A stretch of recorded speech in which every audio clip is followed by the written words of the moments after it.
Estimados hermanos y amigos, el tema de hoy es: Jesús no satisface la incredulidad de los malos. A lo largo del ministerio de Jesús, vemos como la misma luz que ilumina a unos deja más ciegos a otros. Tras días de misericordia en territorio gentil, donde hubo hambre por oír y humildad para recibir, Jesús vuelve a la región judía y allí no encuentra fe, sino oposición. Los fariseos y saduceos, incapaces de negar los milagros ya realizados, exigen ahora una señal espectacular que satisfaga sus expectativas humanas. No buscan la verdad, sino argumentos para justificar su incredulidad. Jesús, con profundo dolor, gime ante un corazón que se resiste a creer, aún teniendo abundantes evidencias de la gracia divina. Esta generación religiosa, pero infiel, sabía interpretar el cielo, pero no los tiempos mesiánicos que se cumplían ante sus ojos. Por eso Jesús no alimenta su incredulidad.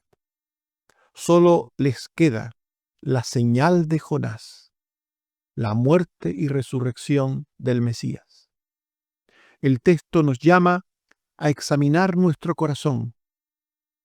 ¿Respondemos a Cristo con fe y humildad o con la soberbia que pide pruebas para no obedecerle? En este pasaje se revela una verdad solemne. Cuando se rechaza repetidamente la luz, Jesús se marcha. Hoy es día de escucharle y de creer. Hablemos, en primer lugar, de la transición del ministerio de Jesús de los judíos a los gentiles, que fue rechazada por la incredulidad de los fariseos. Veamos en primer lugar el contexto amplio. Jesús había estado enseñando y haciendo milagros en Galilea, territorio judío, y después pasó varios días sanando y enseñando en territorio gentil a personas que tenían hambre de oír su palabra y en algún momento también tuvieron hambre de pan. Y recibieron ambas cosas con humildad de parte del Señor. Marcos 8, 1 al 9.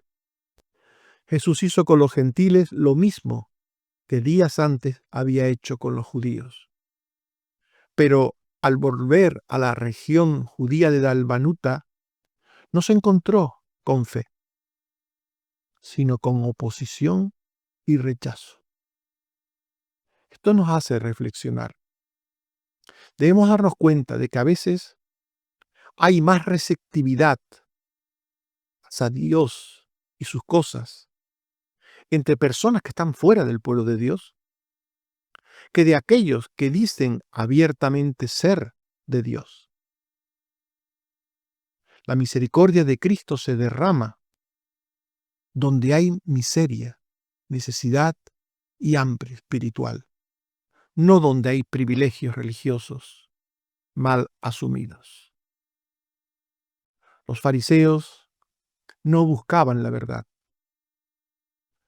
Los religiosos fariseos no apreciaban la verdad ni estaban interesados por ella. Buscaban discutir y rechazar a Jesús. En Marcos 8:11 vemos claramente un contexto que nos muestra esto.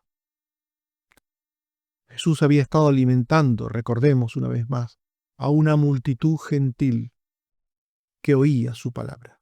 Marcos 8:1 y 6 y 8. Había una gran multitud gentil y no tenían que comer, y tomando 7 panes los puso delante de la multitud y comieron y recogieron 7 canastas. De esto hablamos en el estudio pasado.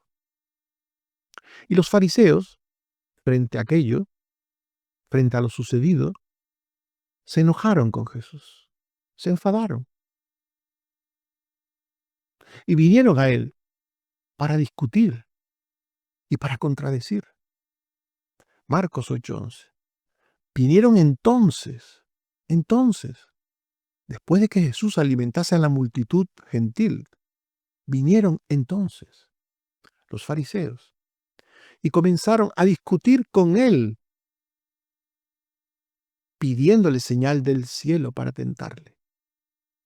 Ellos querían una señal del cielo que demostrase que Jesús había hecho bien al dar de comer a los gentiles, al hablarles de la palabra de salvación a los gentiles. Ellos estaban tan obsesionados en que todo era para ellos, todo era solamente para ellos, que no podían entender que Jesús se ocupara de otras personas, y menos de los gentiles, que ellos despreciaban, que ellos menospreciaban, que ellos consideraban inmundos. Lo que hacía Jesús no encajaba en la mente de los judíos, de los fariseos. Y estos comenzaron a discutir con Jesús sobre lo sucedido, porque ellos tenían su propia versión sobre la naturaleza del Mesías. Cuando alguien tiene un prejuicio, cuando alguien tiene ya una idea sobre algo que enseña la Biblia, pero alguien tiene una idea previa, tomada de aquí o de allá, o de sí mismo, cuando alguien tiene una idea, esa idea es un obstáculo para recibir la verdad, porque la idea llena la mente. La idea ocupa el pensamiento. Y donde hay un pensamiento ocupado, una mente ocupada por una idea propia o ajena, no entra la verdad de Dios. Para que una persona reciba la verdad de Dios, la mente tiene que estar libre, dispuesta, vacía para el Señor. Por eso los fariseos no buscaban la luz en Jesús, no buscaban la verdad, no querían la verdad. Eso pasa también hoy día. Hay mucha gente que no quiere la verdad, porque tienen sus prejuicios, tienen sus ideas previas sobre tantas y tantas cosas, y no les interesan la verdad. Buscan argumentos contra la verdad, buscan argumentos contra Cristo, es lo que buscan. Ideas nuevas, argumentos nuevos, que les ayude a creer que están en la posesión absoluta de la verdad. Por eso ellos se acercaron a Jesús para discutir, para rechazar. La pregunta de los judíos nacía de la hostilidad, del prejuicio, de la hostilidad de la gente que se cree que tiene la razón absoluta, la hostilidad de aquellos que miran con menosprecio, no solo a los gentiles, sino también a Jesús mismo. Los judíos no tenían sed espiritual, no querían saber la verdad, ya tenían su verdad, una verdad que les gustaba, que les satisfacía, no querían saber la auténtica verdad. La suya era la absoluta. Lo que Jesús decía no les interesaba. Y se aferraban a sus ideas en contra de la propia palabra de Dios. Y lo que es peor, en contra del Mesías enviado por Dios.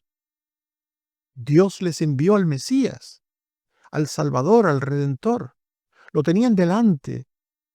Y no era tan grande el prejuicio que tenían sobre las cosas, sobre el mismo Mesías, que aunque tenía al verdadero Mesías delante, no podían entenderle ni creerle.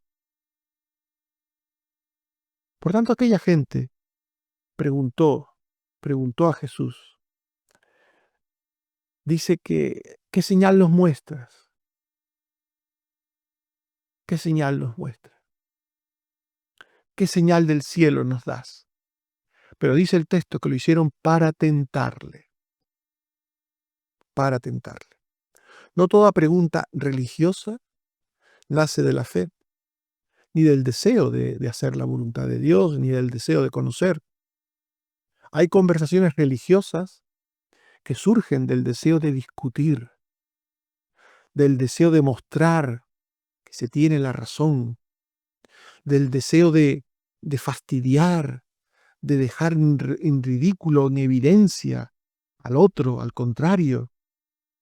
Hay personas que cuando preguntan sobre las cosas de Dios, lo hacen con una actitud absolutamente maliciosa. Pero como Jesús, no debemos dejarnos arrastrar a los debates estériles de los teóricos de la fe, de los teóricos religiosos, que no creen en la palabra de Dios como única fuente de verdad, sino que creen en su propia verdad. Los fariseos pidieron a Jesús una señal del cielo, una señal a su gusto, a su medida, porque despreciaban las señales ofrecidas por Jesús. Jesús había dado abundantes señales de quién era, abundantes, de quién era Él, el Mesías, de cuál era la obra de Dios para el mundo. Había dado abundantes señales. Pero los fariseos y saduceos, estos religiosos, tenían sus propias ideas sobre el Mesías y sobre la obra de Dios. Y aunque eran enemigos, los fariseos y los saduceos no se llevaban entre sí, se unieron para tentar a Jesús. Dice el texto, Mateo 16:1, vinieron los fariseos y los saduceos para tentarle y le pidieron que les mostrase señal del cielo. Los enemigos se unieron frente a Jesús. Los malignos, enfrentados como enemigos, se unen frente a la verdad, frente a Jesús. Esto es algo que la Biblia nos enseña en muchas ocasiones. Cómo los malos se unen contra la verdad. Los malos se amistan entre sí para luchar contra Jesús, contra la verdad, contra la salvación.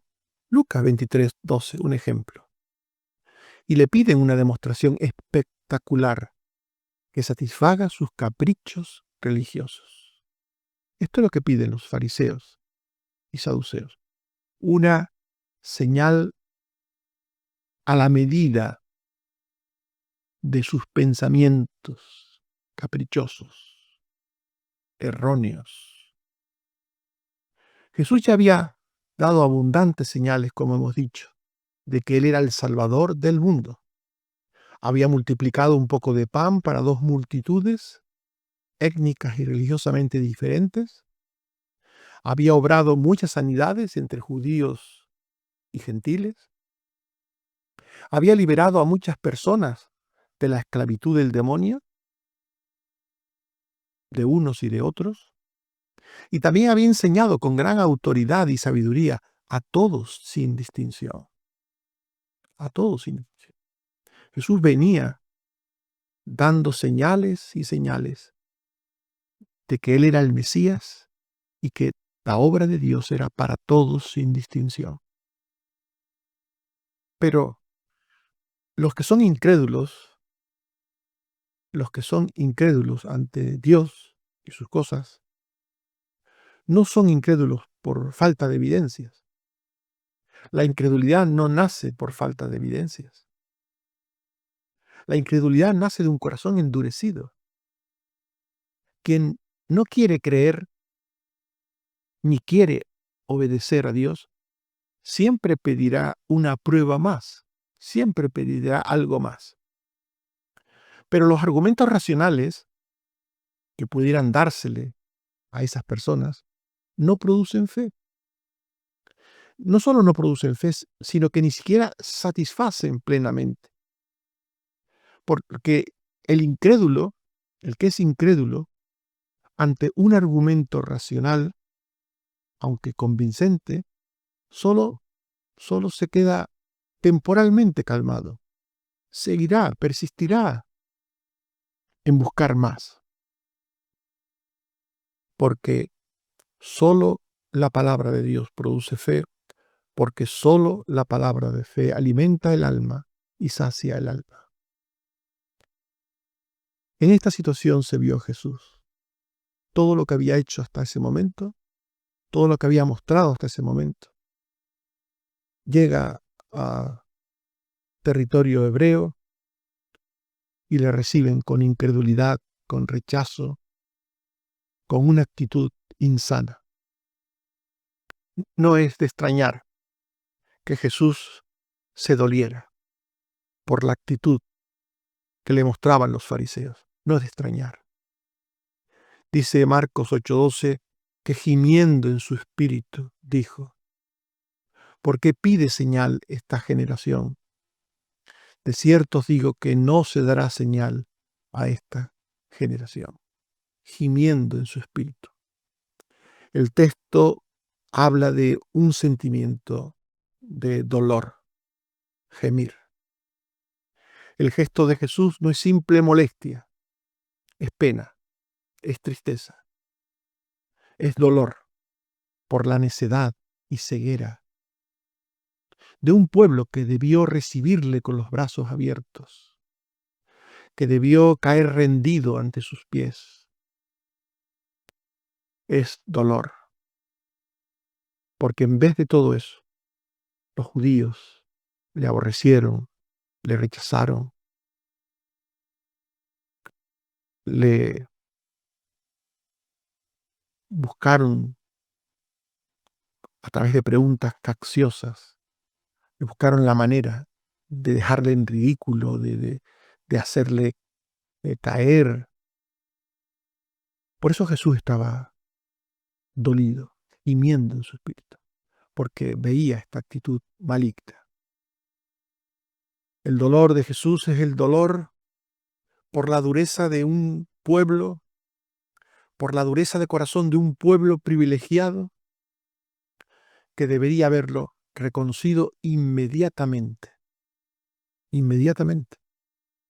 Tenían pasajes como Isaías 53, que hablaba claramente del Mesías.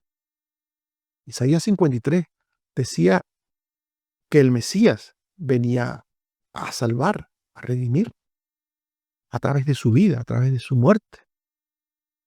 Lo decía claramente Isaías 53. Y que venía a hacerlo por todos, sin distinción. Ellos, si leyeron Isaías 53 en algún momento, no lo entendieron. No lo entendieron. Como tantos y tantos hoy que leen la Biblia y pueden recitar la Biblia de memoria, pero no entienden lo que leen. Les pasa como al eunuco. Felipe tuvo que preguntarle, ¿entiendes lo que lees? Hay gente que lee, pero no entiende lo que lee. No lo entiende. Lo malinterpreta porque hay incredulidad en sus corazones. Cuidado con el endurecimiento espiritual. Cuidado. Porque hiere el corazón del Señor. El Señor no es indiferente ante aquellos que llamándose su pueblo o que se dicen ser de su pueblo son incrédulos. Son muchos los que en el pasado y en el presente se llaman pueblo de Dios, pero son incrédulos. Dicen Señor, Señor, con su boca, pero su corazón está lejos del Señor. Y su temor no es más que un mandamiento de hombres que les ha sido enseñado. Y esto duele al Señor. La incredulidad religiosa que viene tras haber visto y oído mucho es más peligrosa que la ignorancia de los paganos que no saben nada. Cada creyente debe examinar su corazón y preguntarse, ¿respondo a Cristo y a su palabra con fe o con indiferencia? Los fariseos eran incapaces de discernir los signos de los tiempos de Dios, las señales de Dios. Eran incapaces. Las palabras de Jesús hacia aquellos hombres les confronta. Los fariseos, como muchos hoy, sabían leer el lenguaje y los signos de las nubes, de los vientos, saben entender cosas. Hay gente que son sabios para lo terrenal, son sabios para lo terrenal, son capaces de entender cosas terrenales, pero son incapaces totalmente de entender las celestiales. Marcos 16, 2 al 3. Mas él respondiendo les dijo: cuando anochece decís buen tiempo, porque el cielo tiene arreboles, y por la mañana hoy habrá tempestad, porque tiene arreboles el cielo nublado. Ellos eran capaces de entender lo que sucedería climatológicamente, leyendo los movimientos de las nubes, de los vientos, pero no sabían reconocer la obra del Mesías, enviado por Dios. No sabían distinguir al verdadero Mesías que tenían delante del falso Mesías que ellos tenían en su corazón. Jesús, el Cristo, les mostraba sus credenciales divinas ante sus propios ojos, con señales más poderosas y objetivas que las que proporcionaba el tiempo atmosférico. Por eso en Mateo 16:3 Jesús les dice: hipócritas, que sabéis distinguir el aspecto del cielo, mas las señales de los tiempos no podéis. La religiosidad puede hacer a las personas expertas en minucias o en detalles sobre asuntos secundarios. Los religiosos suelen saber mucho de cosas que no tienen un gran valor espiritual, no tienen un valor trascendente. Saben mucho de asuntos religiosos, pero son ciegos para lo esencial, lo importante de la verdad redentora de la Biblia y de la fe. De eso los religiosos no saben nada. No saben nada. No saben entender la gracia, el perdón, la misericordia. Los religiosos saben entender de los sacrificios, pero no de la misericordia. Ya Jesús se los dijo. Misericordia quiero y no sacrificio. Para discernir espiritualmente, no basta con el conocimiento intelectual. Hace falta un corazón humilde, manso, convertido y sometido al Señor. Esto es lo que hace falta para discernir espiritualmente. Los fariseos debían creer a Jesús. Debían creerle. Para ello, debían haber creído las señales dadas en la antigüedad, como la señal de Jonás. Si la hubieran entendido y creído, habrían entendido las señales ofrecidas por Jesús. Por tanto, el error fariseo y saduceo venía del desconocimiento de la verdadera enseñanza del Antiguo Testamento. A pesar de que ellos se creían maestros de Israel, conocedores de la ley, de los profetas, no lo entendían realmente. Ellos no entendían la ley y los profetas. Sabían la letra, pero no el espíritu de la letra, como muchos hoy. Saben la letra, pero no el espíritu de la letra. La señal de Jonás en aquel relato de un hombre necio desobediente, y de cómo Dios en su providencia, en su poder, le lleva a hacer su voluntad a través de diferentes caminos extraordinarios, milagrosos. La señal de Jonás hablaba del Mesías. El libro de Jonás habla del Mesías. Quien lee el libro de Jonás sin la luz del Espíritu Santo seguramente no ve allí a Jesús. No lo verá. Mucha gente lee el Antiguo Testamento y no ve a Jesús. ¿Cuánta gente que lee hoy el Antiguo Testamento no ve a Jesús en el Antiguo Testamento? Solo ve a Israel, al pueblo de Israel. Y el Antiguo Testamento no habla de Israel. Alguien dirá, pero qué disparate está diciendo este hombre. El Antiguo Testamento primeramente habla de Cristo, en todas sus páginas, de Cristo.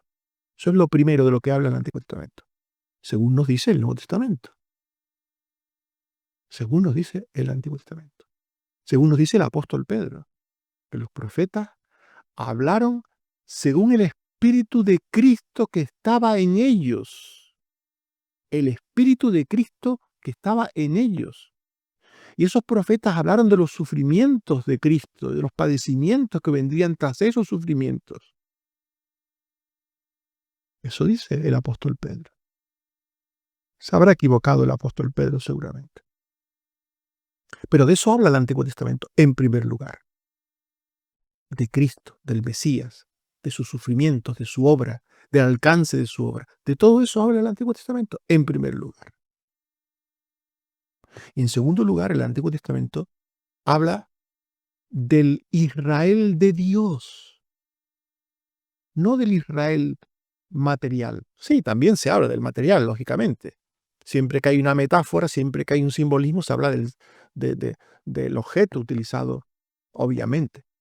Pero detrás de aquel pueblo literal, rebelde, desobediente, malvado, ruin, porque eso es lo que era el pueblo literal, había un pueblo escogido por gracia, un remanente escogido, el verdadero pueblo de Dios, que no doblaban sus rodillas ante Baal, que eran fieles, fieles al Señor.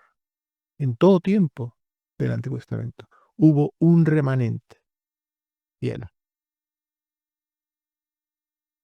En ese pueblo incrédulo, que era Israel material, había entre ese pueblo, había un pueblo escogido por gracia, que era creyente, que creía,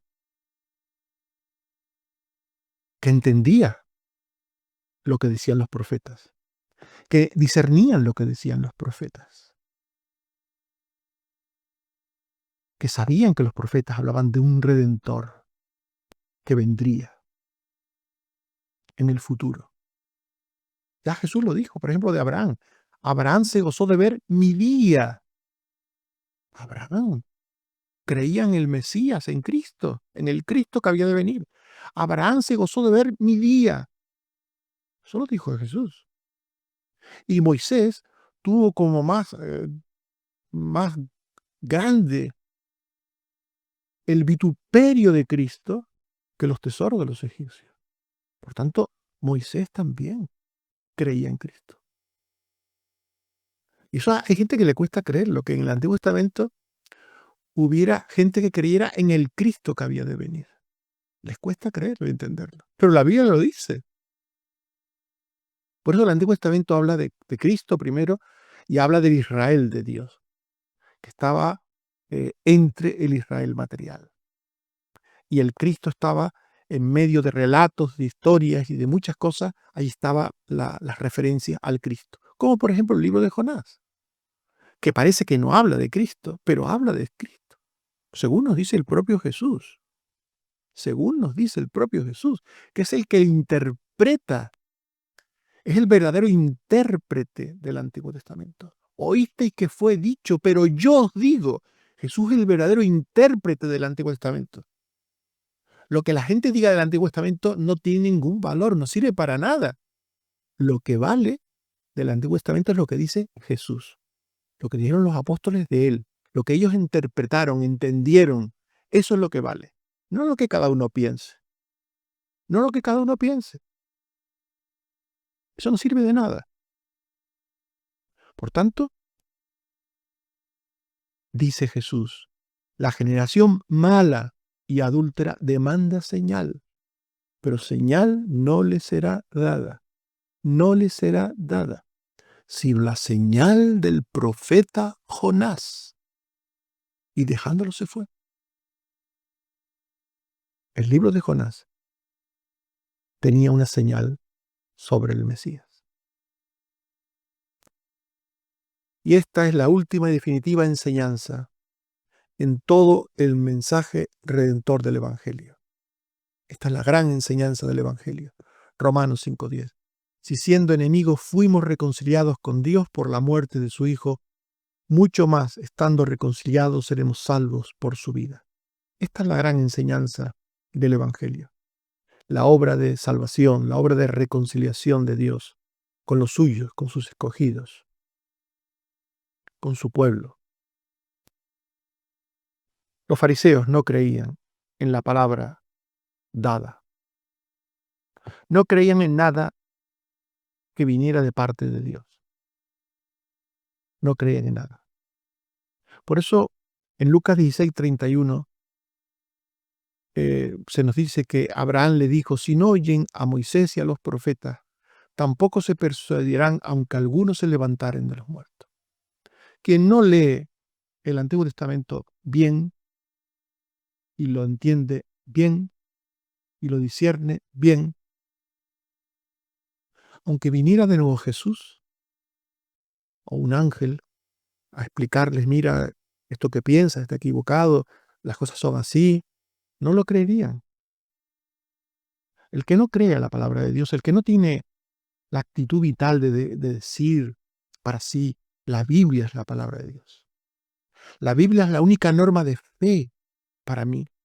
Todo lo que yo crea tiene que salir de la Biblia. La Biblia es la única norma de conducta para mí. Todo lo que yo haga tiene que salir de la Biblia. El que no tenga esa actitud, esa persona seguirá siempre anclado en sus prejuicios, en sus ideas. Y por mucho que la Biblia le diga o le demuestre, seguirá haciendo lo que quiere, lo que le da la gana. La fe se sostiene en la obra redentora de Cristo, no en los milagros sensacionalistas de presuntos personajes que intentan suplantarle para obtener ganancias deshonestas. La Iglesia debe volver siempre al centro del mensaje divino, que es la muerte vicaria de Cristo en la cruz, que paga y salda nuestros pecados, y la resurrección posterior que obtiene vida eterna para todos los suyos. Así pues, Jesús deja a quien dice ser de Dios y rechaza su palabra. Jesús le deja. A estas personas, estos fariseos, Jesús les dejó. Con sus ideas, con sus soberbias, Jesús los dejó. Esta es la verdad que muchos no pueden entender ni quieren entender, que aquellos fariseos tampoco entendieron. Dice el texto, y dejándolos, Marcos 8:13, y dejándolos, volvió a entrar en la barca y se fue a la otra ribera.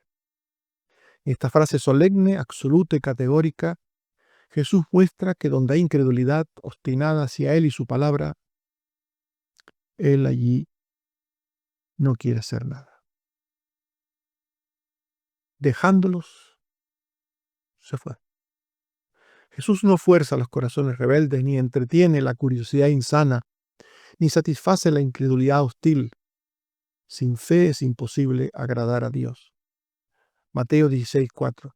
La generación mala y adúltera demanda señal, pero señal no le será dada, sino la señal del profeta Jonás. y dejándolos se fue.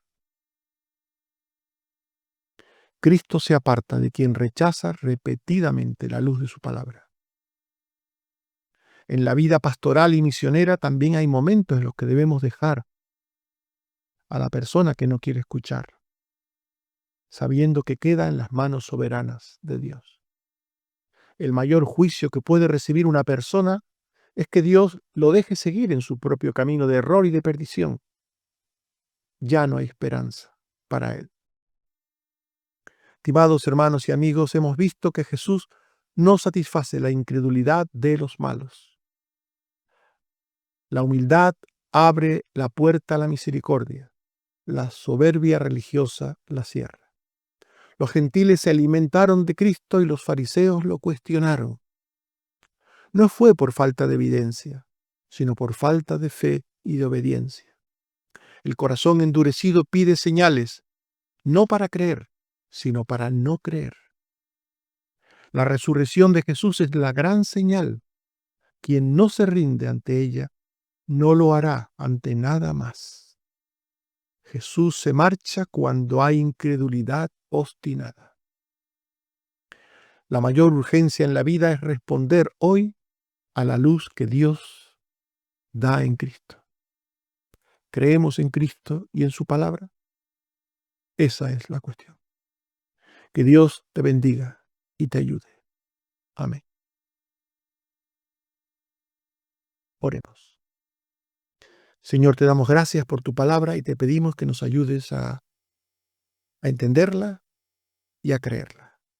A no buscar verdades particulares, verdades con minúscula que nos satisfaga a nosotros, a nuestros prejuicios, sino que entendamos tu palabra y la entendamos en la actitud que tú quieres y esperas de nosotros y para tu gloria y para tu honra. Ayúdanos, Señor, a entender que tu Hijo era el Mesías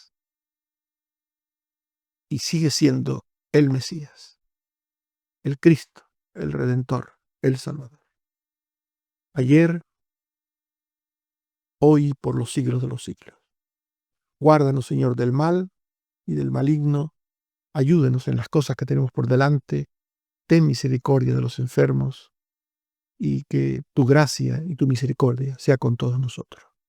Por Jesucristo, tu Hijo. Amén. Que el Señor nos bendiga a todos. Amén.